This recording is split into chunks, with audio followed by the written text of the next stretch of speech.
안녕하세요. 미세먼지 뿜뿜 월요일입니다. 어제 무리를 좀 많이 했더니 오늘은 정말 몸으로 하는 게 다 하기가 싫네요. 그래서 앉아서 그냥 사부작 좀 뭐 좀 만들어 봤어요. 헤드 유격. 헤드 유격 아시죠? 제가 손님분들 자전거 보면은 한 20% 정도? 대략 한 20% 정도는 헤드 유격이 다 있었어요. 그게 유격이 크건 적건 유격이 있었는데, 유격이 많이 있는 상태로 타면은 자전거에 좋지 않고 앞브레이크를 잡을 때도 껐덕껐덕거리고 안쪽에서 회전이 아니라 앞뒤로 움직여 버리니까 마모 같은 것도 생길 수가 있겠죠. 그래서 절대 좋지는 않습니다. 승차감도 안 좋아요. 막 달리다가 요철 같은 거 밟으면 덜그럭덜그럭거리는 그런 소리가 날 수도 있고요.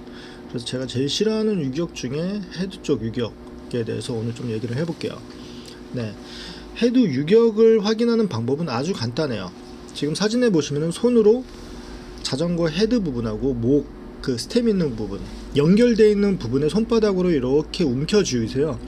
그러시고선 앞브레이크, 뒷브레이크 아니에요. 앞브레이크를 잡고선 앞뒤로 흔들면은 앞브레이크는 고정이 되어 있으니까 그 유격만큼 프레임하고 스티어러 튜브 그 사이의 유격이 손바닥에 느껴질 거예요. 그래서 브레이크를 잡고 앞뒤로 살짝 움직이면은 껐덕껐덕, 그러면 유격이 생긴 거예요. 요거는 자전거를 오래 타다가 보면 자연적으로 볼트가 풀려서 생기는 경우가 제일 흔할 거예요. 그렇게 하는 게 제일 흔할 거예요. 그래서 한 번씩 정비를 해주시면 되는데, 정확히 이게 어떤 방식으로 스티어러 튜브가 자전거에 부착이 되어 있고 탑볼트가 뭔지 탑캡이 뭔지 그런 걸 좀 이해하시면은 정확히 정비를 하시기가 좀 편하실 거예요. 네. 먼저 해결 방법은, 원래 한 번도 유격이 없었다는 가정 하에 말씀을 드리는 거예요. 새 자전거가 아니라 원래 유격이 없었는데 유격이 생겼어요. 그러면은 스티어러 튜브의 커팅이나 이런 건 다 맞는 건데 볼트가 풀려서 그럴 수가 있어요. 그래서 아주 간단하게 첫 번째로 스템의 볼트를 풀어주세요. 스템은 지금 단면 그림을 보시면은, 스템은 스티어러 튜브, 포크라 그러죠. 포크에 연결된 스티어러 튜브 그쪽에 꽉 잡고 있기 때문에 얘네들이 조여진 상태에서 아무리 스템 그 탑캡에 볼트를 조여줘도 땡겨 올라오지가 않아요. 얘네들이 고정이 돼 있으니까요, 그 스템이. 그래서 첫 번째로는 스템의 볼트를 다 풀어주세요. 그러고선 스템 위쪽에 탑캡에 그 육각 볼트 있죠, 그거를 조여주시는데, 있는 힘껏 꽉 조이시면은 핸들이 좌우로 돌아갈 때 그 시계 뭐 1시, 3시, 6시 이런 식으로 딱딱 끊어지게 되는 경우도 있어요. 너무 꽉 조이는 거 아니에요. 유격이 없을 정도로.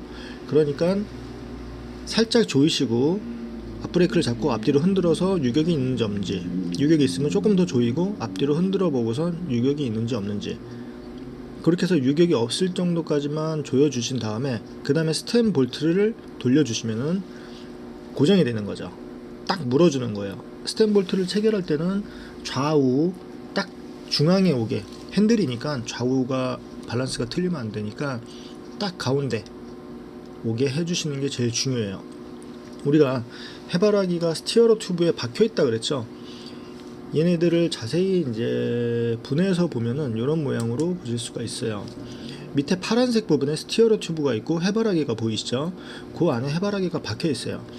얘네들은 로드 카본 같은 경우에는 컴프레션 플러그가 될 수도 있겠죠. 컴프레션 플러그는 박혀 있지는 않죠.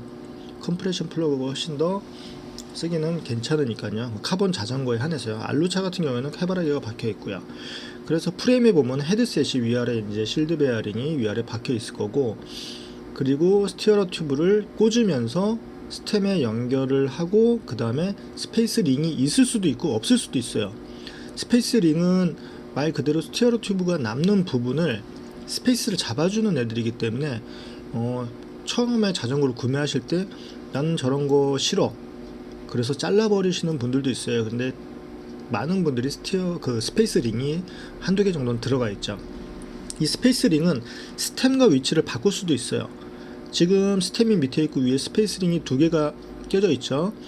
그러면은 스페이스 링을 먼저 끼고 스템을 그 위에다가 올려놓으면은 어떻게 돼요? 지오메트릭이 조금 바뀌겠죠. 핸들 위쪽으로 올라오니까 허리가 조금 더 펴지겠죠.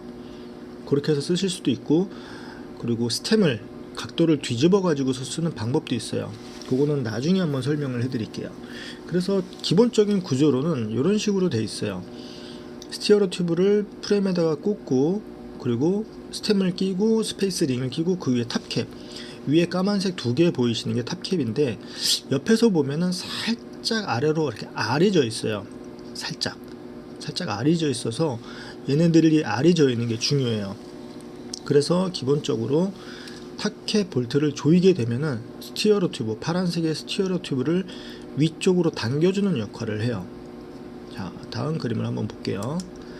조립을 했을 때 이렇게 3mm 정도라고 그랬죠. 대략 한 3mm 정도라고선 얘기를 하더라고요. 3mm 정도가 여유가 있어야지, 그러니까 스티어러 튜브가 짧아야 되는 거예요. 스페이스 링보다 3mm 정도 안쪽으로 내려와 있어야지 같거나 올라오면 안 돼요. 무조건 얘네들은 밑으로 내려와 있어야 돼요. 스페이스 링이 더 올라와 있어야 되고, 스티어러 튜브가 더 짧아야 돼요. 그래야지 고정이 되거든요. 그 오른쪽에 두 개를 보시면은, 만약에 스티어러 튜브랑 그리고 그 커팅한 스티어러 튜브랑 스페이스 링이랑 똑같이 수평이 되면은 안 된다는 얘기예요. 유격을 잡아줄 수가 없어요, 절대. 그리고 오른쪽에 있는 거를 보시면은 동그라미로 쳐놨죠. 위쪽에 하얀색으로 공간이 보이는 게 그게 3mm 정도라고 보시면 돼요. 이 공간이 굉장히 중요해요. 이해를 잘 못하셨다고요? 네. 요거는 이해하실 수 있을런지 모르겠어요. 두 명의 탑캡이 있어요. 탑캡을 의인화시켰어요. 자, 왼쪽에 보이시는 거 보면 처음에 제가 좀 전에 말씀드렸던 스티어러 튜브랑 스페이스 링이랑 똑같은 위치에서 커팅이 되어 있는 거예요. 그러면 탑캡은 아무리 조여도 조여지지가 않아요. 그러니까 조여진다라는 게 해바라기에서 계속 돌아가긴 돌아가는데요, 당겨주질 못해요. 왜 당겨주지 못해요? 얘네들 발을 보세요. 스티어러 튜브 위에 발이 올라가 있어요. 이 발이 올라가 있고선 내가 볼트를 아무리 조이면은 그 위에서 당겨봤자 올라오질 않죠. 내가 그 위에 있는데. 얘네들을 당겨 올리려면은 오른쪽에 보시면은 3mm라고 되어 있는 그림이 보이시죠? 타켓 양쪽 헤드 있는 부분을 지지를 하고 당겨주고 있죠. 그럼 얘는 올라오겠죠. 이해가 가시나요? 왼쪽 그림과 오른쪽 그림에서 발의 위치를 잘 보시면은 스티어러 튜브를 밟고 당겨, 내 자리에 서서 내가 밟고 있는데 그걸 당기면 안 올라오겠죠. 근데 양쪽 옆에 발을 지지하고 당겨 올리면 올라오겠죠. 이거예요.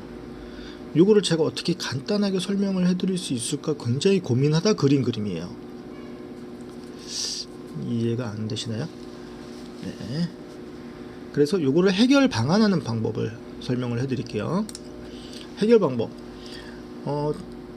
어젠가 그제 아무리 조여도 헤드 유격이 잡히지 않는다고 하신 우리 구독자 분 때문에 제가 요거를 해본 거예요.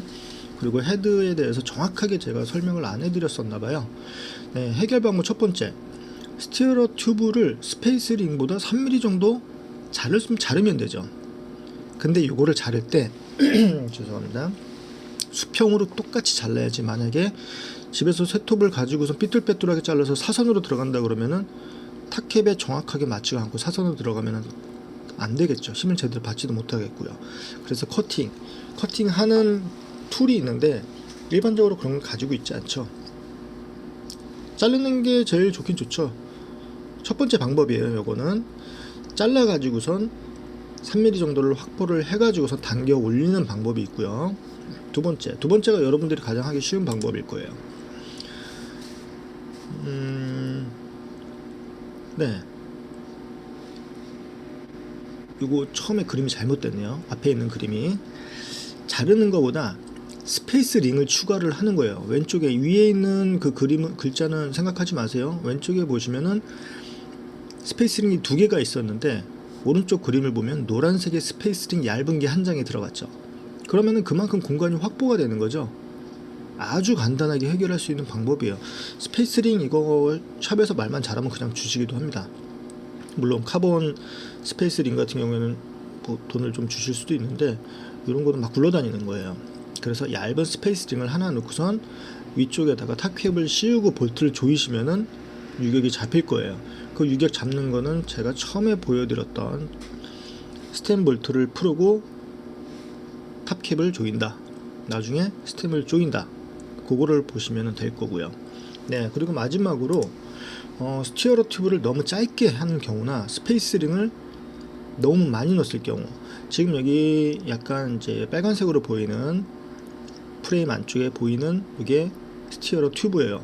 근데 스템하고 위치를 보시면은 어때요? 볼트가 두 개가 있는데 그 볼트 밑쪽에 걸리려 그러죠.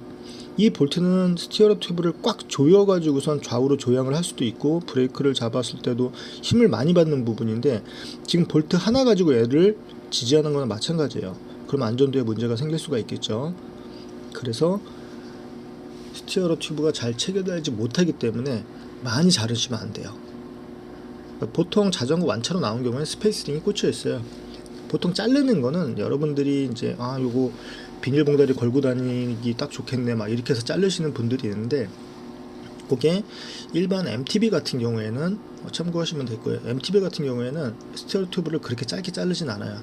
나중에 샥을 판매를 할 때 말 그대로 제가 바지를 사가지고선 입다가 제 짧은 키에 맞춰서 바지단을 다 줄이고선 딱 내놨는데 안 팔려요. 무슨 말씀인지 알겠죠? 근데 스페이스링은 말 그대로 접어놓은 거예요. 나중에 저거를 다시 스티어러 튜브가 다 살아있으니까 다른 분들이 쉽게 가져가서 가공을 하시던지 그대로 쓰실 수도 있겠죠. 너무 많이 자르면은 나중에 문제가 될 수도 있어요. 그러니까 그냥 완차로 나왔을 때 쓰시는 게 낫고요. 뭐 스페이스링 한두 개 들어가 있는 거 뭐 무게 차이 그렇게 많이 나지 않습니다. 그러니까 그렇게 이해를 하시면 될 거예요. 이해를 하셨는지 모르겠네요. 나름 열심히 준비를 했는데. 그러니까 헤드 유격 꼼꼼히 한 번씩 라이딩 하시기 전에 한 번씩 체크해 주세요. 너무 유격이 많으면 타실 때 승차감도 안 좋습니다. 네, 감사합니다.